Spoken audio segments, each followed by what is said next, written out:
Welcome everyone, and thanks for watching. With almost a year since the last PoE 1 League, and my last video, Secrets of the Atlas has been a welcome return. The new content is pretty simple, but mercenaries unlock a lot of build options to tinker with. After such a long hiatus, I figured I would return to my roots and dive immediately into an unreasonably complex build with questionable prospects and no currency surplus to fall back on. If you liked my original Hydrosphere build, I think you'll appreciate the result of my Voltaxic Burn Saboteur.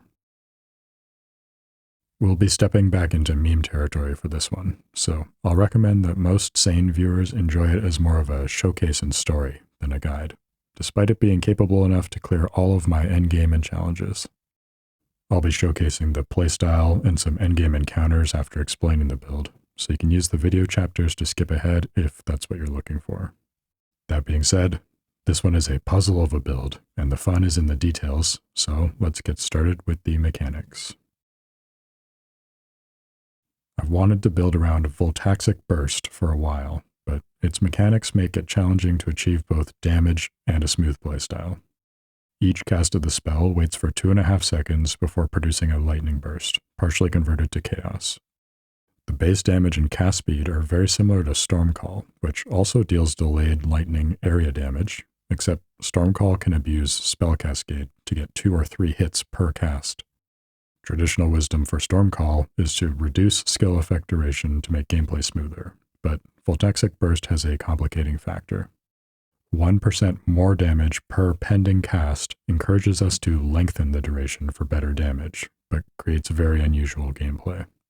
Thankfully, the pending casts follow the character, so we can stay on the move, but a long delay means that we'd need to predict when we are going to need DPS, potentially 5 or more seconds ahead of time. Casting downtime is also more punishing than usual, as we'll end up with fewer spell hits, and those hits will deal less damage due to the multiplier. This quadratic cast speed scaling encourages constant casting, even in the time between enemies. But even with greatly increased duration and cast speed, maintaining more than 25 pending casts is a challenge. Seems like a lot of effort for just 25% more damage, but we can push this to the extreme, as each 20 quality provides another 1% more damage per pending cast. Diala's Malefaction can provide 30 quality, and boost the level of an Enhance for another 40. While a 21-23 gem combines with a 27% Ashes of the Stars for a combined total of 120 quality. With 7% more damage per pending cast, the multiplier begins to dominate our damage calculations, accounting for 2/3 of our damage with just 30 pending casts. These are rookie numbers though. To push our casts to the moon, we'll need to embrace triggers. Arguably the best way to achieve an absurd number of triggers is Arcanist Brand, which will trigger the supported spell once per second while attached to an enemy. That's nice, but with only 2 brands attached to a given enemy, we can do more by using Brand Recall, which activates each recalled brand without being attached. We can use automation to use Brand Recall on cooldown, which would normally be the end of the story because multiple copies of a skill gem share a cooldown. However, if we override the 4-second cooldown with a longer 8-second cooldown from a trigger weapon, they act independently, so we can run 2 recalls at once. 4 and 8 seconds are pretty long cooldowns, but thankfully we have a ton of access to cooldown recovery. Both gem levels and quality provide CDR, so Ashes of the Stars offers a huge boost alongside Empower and Enhance, while brand wheels on the tree provide a bunch of CDR, along with 4 additional brands to be triggered by those recalls, for a total of 7. And with the new rune grafts this league, we can also skip our cooldowns with the rune graft of time, effectively providing 20% more casts. Now, all of this is a step in the right direction, but things amplify when we introduce the Saboteur. 30% CDR is a nice bonus, but trigger bots will be doing the heavy lifting. Whenever we would trigger a spell, it will instead trigger twice, once from each bot. This has a cascading effect in our setup, as automation will trigger Brand Recall twice, each of which will trigger our 7 brands twice, for a total of 28 Voltaxic Burst casts. With a final cooldown of 0.95 seconds for the automation recall and 2.3 seconds for the trigger weapon, that works out to just under 50 Voltaxic Burst casts per second. We'll have no shortage of pending casts, but there are some major concerns remaining. Using both Triggerbots and Arcanist brand incurs a massive penalty of 76% less damage and 40% less AoE.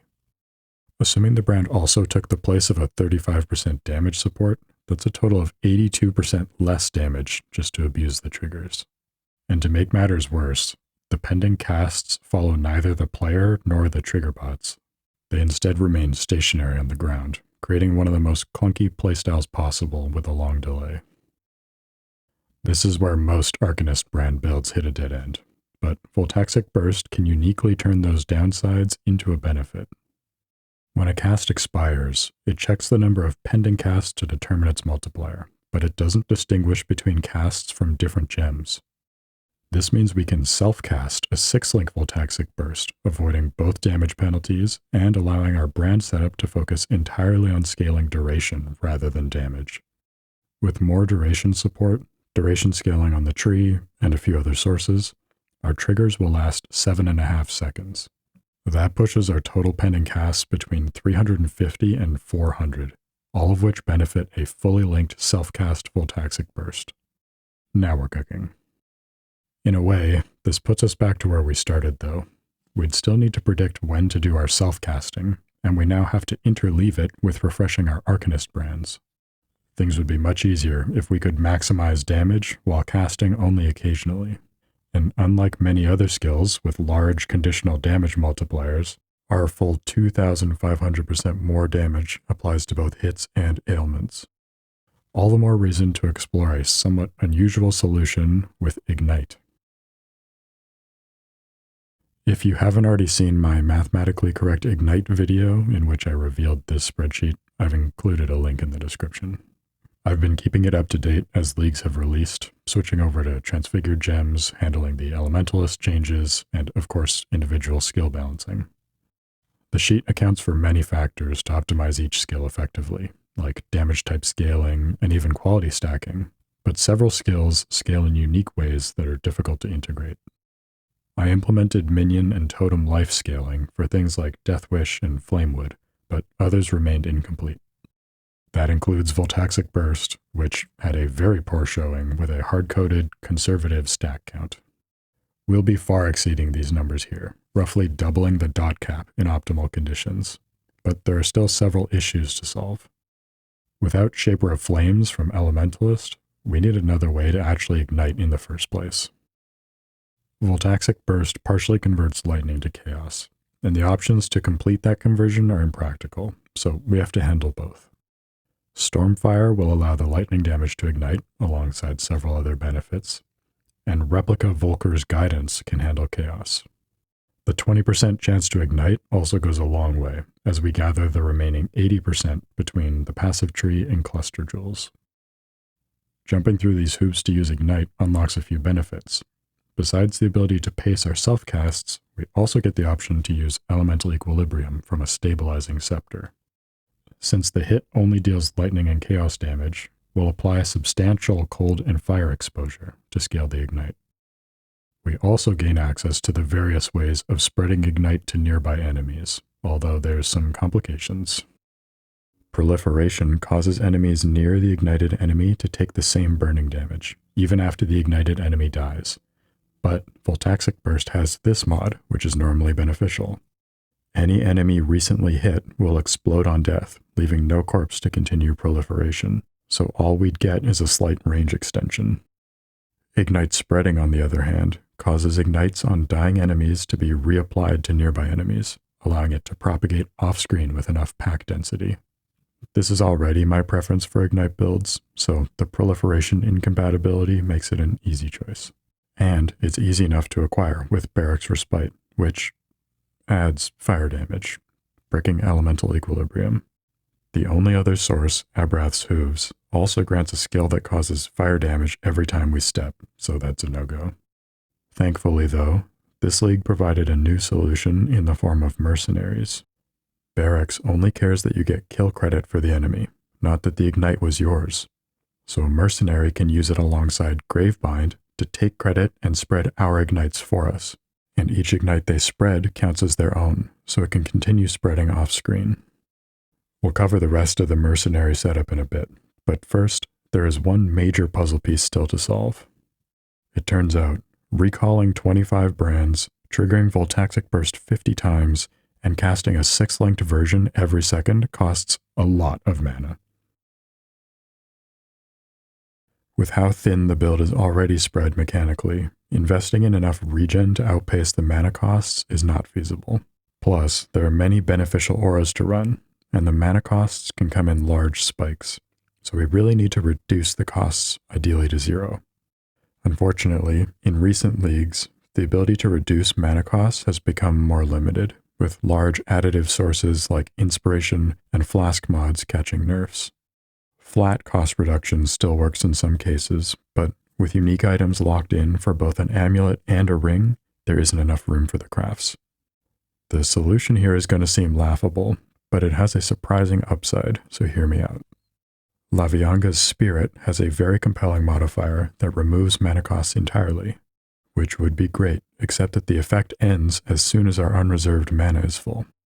There are a few ways to drain our mana without mana costs, but outpacing the recovery requires more investment than it's worth.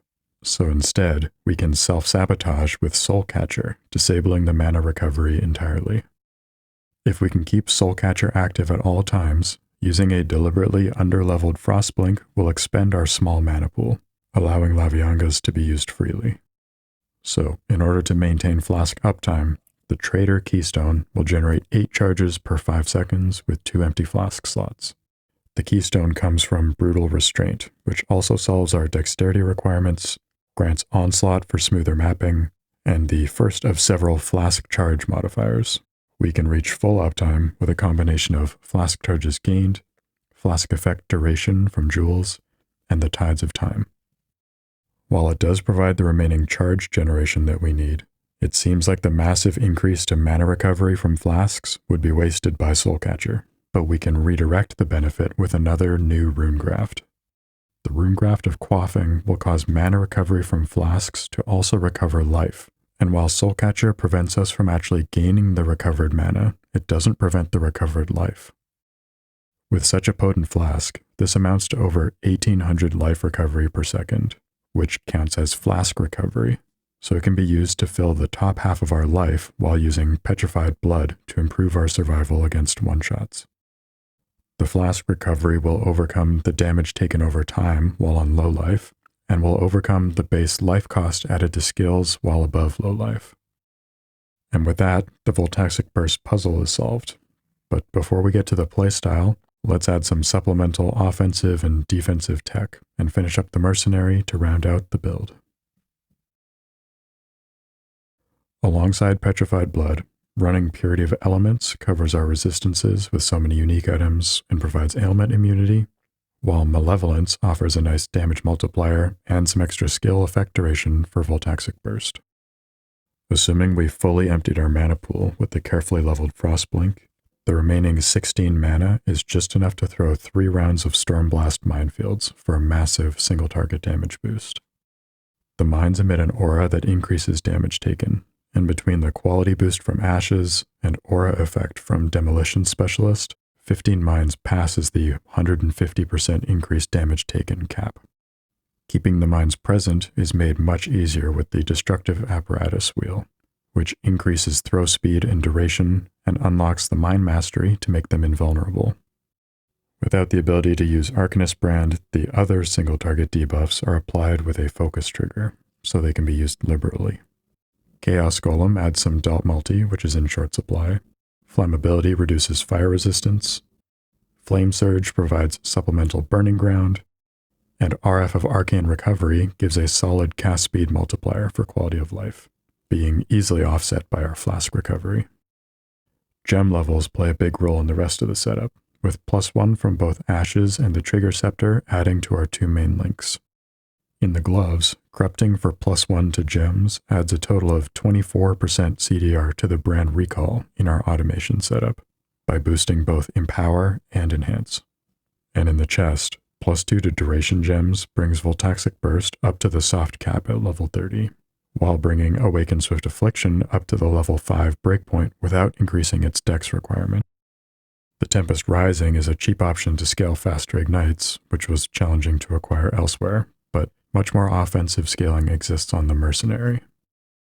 A Kineticist allows us to equip all the equipment we need, while providing both haste, a welcome boost to our quality of life without much increased cast speed in the build, and elemental weakness, which adds to our flammability thanks to Doedri's Damning.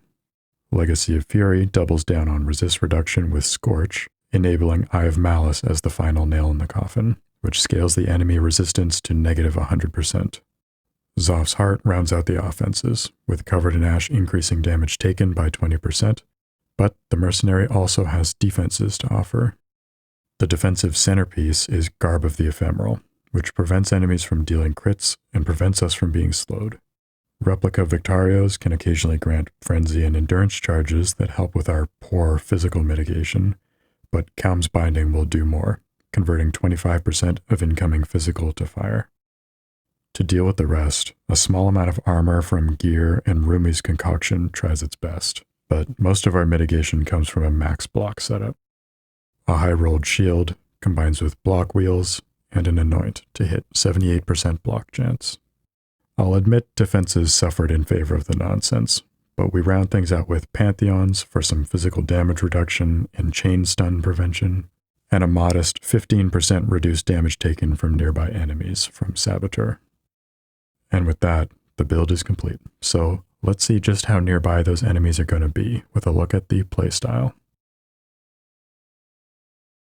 When entering an area, a short ritual will start the trigger engine. Starting Soulcatcher will let us use Frostblink to empty the mana pool and begin maintaining Laviangas. With mana cost removed, we drop 7 Arcanist brands, made easier with Spell Echo in the links, alongside more duration to drop 2 at a time. Once you know the plan, the whole setup is just a quick finger roll on the keyboard, taking only a couple seconds. And unlike the triggered version, our self-cast Voltaxic Burst has a delay under 4 seconds with Swift Affliction in the links, so we can jump straight into gameplay with a rhythmic playstyle.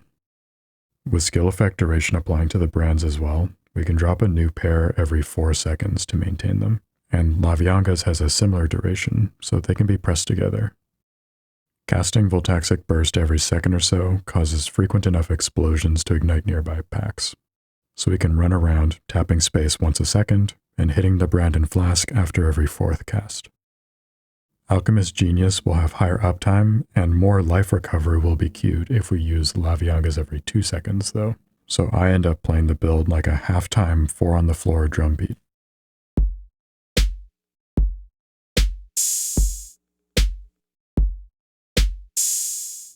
GGG has yet to adapt a rhythm game into a league mechanic, but it's good fun to play alongside tracks from Crypt of the Necrodancer or similar. 120 to 160 beats per minute is ideal. When encountering mobs, we need to get in burst range as soon as possible, and bring our mercenary with us so Gravebind can claim the kills. Oftentimes teleporting ahead is enough to have them relocate, but I'll typically engage by diving in headfirst with Frostblink and Order to Me. The phasing from Soulcatcher helps navigate through the pack, and the chain ignites when done right are very satisfying. When I see a rare that doesn't disappear, I'll tap focus to amplify damage, and I'll save the mind laying for pinnacle bosses and invulnerability phases. The build won't be tanking those bosses, nor is it the easiest to pilot, but I was able to easily complete my 4 Void Stones, all Maven invitations, a few T17s, and 3 Uber bosses so far. All in all, not bad for a skill who's more commonly used as a utility link for explosions than a main skill. Certainly enough for me to remember the fun of PoE 1, with decades of accumulated mechanics and options. Some obviously strong, and others overlooked for years until the right build comes along. That's a feeling I've been chasing in Magic the Gathering for the past while, brewing commander decks, but it's nice to find it in PoE again. I'll definitely be looking forward to the renewed release schedule and the new options it'll bring. In the meantime, if you thought this showcase was cool, share it with a friend who might like it too. After such a long hiatus, I'll be excited to hear from you in the comments. And until I see you there, or in the next video, have a good one.